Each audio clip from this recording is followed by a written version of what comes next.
The room went silent when the CEO pointed across the crowded conference hall and told the single father to go back to his scrap yard, because men like him did not belong among people who built the future.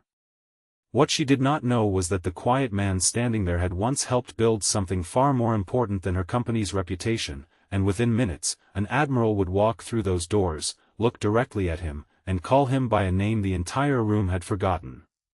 If you believe kindness can survive humiliation, that forgiveness can heal old wounds, and that hope can give ordinary people extraordinary strength, please like this video, share it with someone who needs hope today, leave a comment, and subscribe to our channel so you can remain part of our family and our community. The man standing beside the presentation screen was named Everett Hale, a 43-year-old single father who had spent most of his adult life repairing things other people considered worthless. His hands carried the permanent evidence of hard work, small scars across his knuckles, grease beneath his fingernails, and rough skin that no expensive soap could completely soften. He owned a modest salvage and restoration yard on the edge of a coastal American town, where old machinery, damaged vehicles, retired ship components, and forgotten industrial equipment came to him before most people ever gave them a second look. To some, it was simply a scrap yard. To Everett, it was a place where broken things were given another chance. He had learned that philosophy from his late father, who used to tell him that a damaged machine was not necessarily a useless machine, and sometimes people deserved the same patience. Everett had become a single father after losing his wife, Claire, several years earlier. He never spoke bitterly about the tragedy, especially in front of his 14-year-old daughter, Marin, because he believed children already carried enough weight without being forced to carry their parents' grief too. Marin was bright, thoughtful, and fiercely protective of her father. She knew that he worked before sunrise and often returned home with aching shoulders, but she also knew that he never complained. When money became tight, Everett quietly sold an old collection of tools instead of telling her they could not afford her school science project. When she needed a new laptop for school, he spent 3 weekends restoring vintage industrial equipment and used the money to buy it. When she once apologized for being expensive, Everett had looked at her with tears in his eyes and told her she was never an expense, she was the reason he kept getting up. The reason Everett was standing inside the headquarters of the prestigious Hawthorne Maritime Technologies that afternoon had nothing to do with charity. His salvage yard had recently discovered an unusual piece of damaged marine equipment that had been discarded after a government research vessel suffered a serious mechanical failure. Everett had recognized the design immediately. Years earlier, before becoming a father and before leaving the maritime engineering world, he had worked on similar systems. He had spent years repairing and redesigning emergency mechanical systems used on ships, but after Claire became ill, he had abandoned his career to care for her and Marin. Eventually, after Claire passed away, he never returned to the industry. He had chosen a smaller life, one where he could be home when his daughter needed him. Hawthorne Maritime had heard about Everett's restoration work and invited him to present his findings because the damaged equipment might hold the key to fixing a major problem in one of their new naval support systems. Everett arrived wearing the only dark suit he owned, carefully pressed by Marin that morning. He felt out of place among executives wearing tailored clothing and expensive watches, but he reminded himself that knowledge did not become less valuable because the person carrying it wore worn shoes. The presentation had barely begun when Celeste Wren, the company's 41-year-old CEO, interrupted him. Celeste was known for her sharp intelligence, relentless ambition, and ability to make people nervous without raising her voice. She had built her reputation by taking over a struggling division and turning it into one of the most profitable operations in the region.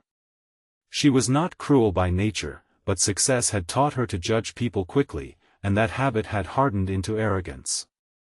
She looked at Everett's photographs of restored equipment and noticed the name of his business printed beneath them.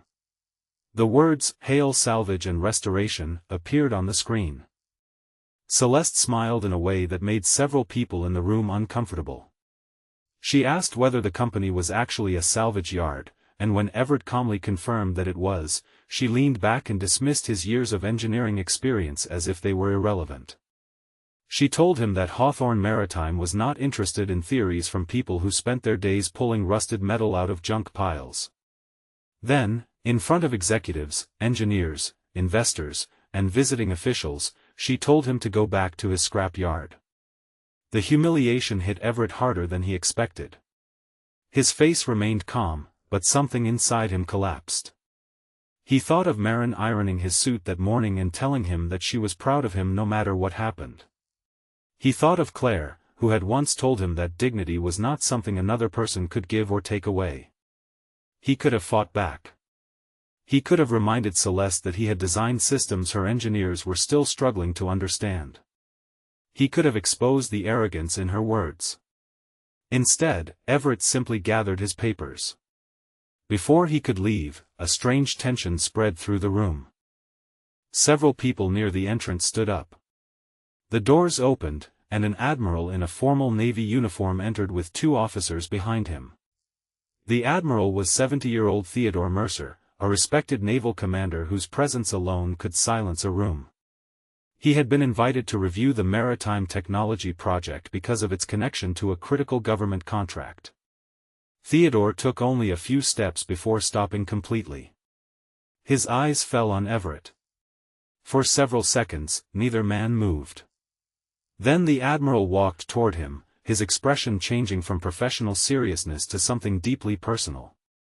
He reached Everett, placed a hand on his shoulder, and called him by name with a warmth that stunned everyone watching. He told the room that Everett Hale was the reason he had survived an accident at sea 17 years earlier. The executives looked at one another in disbelief. Everett lowered his eyes. He remembered that day. He had been 26, working as a young maritime systems engineer aboard a vessel carrying critical equipment.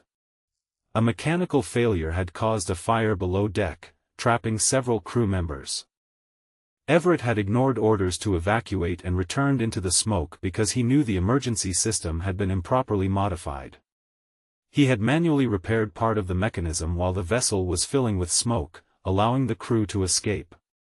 Among those rescued had been a young naval officer named Theodore Mercer. Theodore explained that Everett had saved his life, but the story went deeper than that. After the accident, Everett had refused awards and public recognition because another crew member had died during the rescue, and Everett believed celebrating himself would dishonor the man who never came home. He had quietly returned to work, eventually leaving the industry when his family needed him. Theodore had spent years trying to find him. Now he finally had. Celeste stood frozen. The man she had mocked as a scrapyard owner was not an uneducated outsider. He was the engineer whose emergency redesign had later influenced an entire class of maritime safety systems. The equipment Everett had brought that afternoon was not random scrap.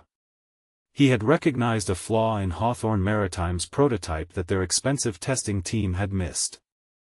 Theodore turned toward Celeste and asked whether she had actually listened to Everett's presentation. She admitted that she had not. That confession changed the room. Everett could have enjoyed the moment. He could have watched Celeste suffer the same humiliation she had given him. Instead, he looked at the damaged equipment on the screen and quietly explained that the problem was more dangerous than the company realized. He showed them where the stress fracture would develop, how pressure would shift during an emergency, and why their current design could fail under specific conditions. The room became completely focused on him. For nearly an hour, Everett explained everything without insulting anyone.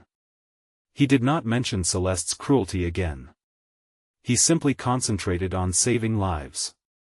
When the meeting ended, Celeste approached him alone. For the first time since anyone had known her, she looked uncertain. She apologized. Not casually. Not because Theodore was watching. Not because the company needed Everett. She admitted that she had judged him by his clothing, his business, and the word salvage, without understanding what it meant. She confessed that she had spent so many years trying to prove she belonged in powerful rooms that she had forgotten powerful people were not always the ones wearing the most expensive clothes. Everett listened quietly. Then he told her something she never forgot. He said that he understood what it felt like to be judged by appearances, but understanding did not erase consequences. If she wanted to change, she should not apologize only to him. She should learn to notice the people she had been overlooking. Celeste accepted that truth. Weeks later, Hawthorne Maritime offered Everett a senior consulting position, but he declined a permanent corporate role. His daughter needed him, and his salvage yard was still his life. Instead, he agreed to work with the company on safety projects while keeping his business. He also established a restoration apprenticeship program for people who had been rejected from traditional engineering careers because they lacked money, connections, or prestigious degrees. Celeste became one of its strongest supporters. She visited Everett's yard one afternoon and saw something she had never understood before. She saw Marin helping her father organize restored equipment. She saw former mechanics, veterans, unemployed workers, and young apprentices learning together. She saw broken machines becoming useful again, but she also saw something more important: people who had been told they were not good enough discovering that they still had something valuable to give. Theodore visited too. He brought Everett an old naval photograph from the day of the accident 17 years earlier. In the photograph, Everett was barely visible in the background, covered in soot and carrying an injured sailor toward safety. Theodore told him that he had kept the photograph all those years because he needed to remember the kind of person who had saved him. Everett looked at the picture for a long time. Then he smiled. He realized that his life had never really been about scrap. It had always been about second chances. The broken machines arriving at his yard had taught him that something damaged could still serve a purpose. His own life had taught him that grief could coexist with love. His daughter had taught him that sacrifice could become strength. And Celeste had taught him, unexpectedly, that even people who hurt others could learn to change when someone gave them the opportunity to face the truth. Months later, Hawthorne Maritime unveiled a new safety system based partly on Everett's design. At the ceremony, Celeste refused to take credit for the breakthrough. Instead, she publicly thanked the man she had once ordered back to his scrapyard. Everett stood beside Marin while the applause filled the room. Marin squeezed her father's hand. He looked down at her and smiled. She whispered that her mother would have been proud. For a moment, Everett could not answer. He simply looked toward the bright afternoon sky beyond the windows and allowed himself to feel everything he had spent years trying to carry quietly. Theodore placed his hand on Everett's shoulder one final time and reminded everyone that heroes did not always wear uniforms, hold titles, or sit behind executive desks. Sometimes they wore work boots. Sometimes they raised children alone. Sometimes they repaired what everyone else had thrown away. And sometimes, the person everyone underestimated was the very person who had the power to save the day. If this story touched your heart, please like this video, leave a meaningful comment, share it with someone who needs hope today, and subscribe to our channel so you never miss another emotional journey. Before you go, tell us in the comments, have you ever been judged by your appearance, your job, or your circumstances, and what did that experience teach you about your own worth? Because Everett's story leaves us with a truth worth remembering: never measure a person by what they have, where they work, or how they look. A scrap yard can hide a brilliant mind, worn hands can carry a lifetime of courage, and the person you overlook today may be the person who changes everything tomorrow.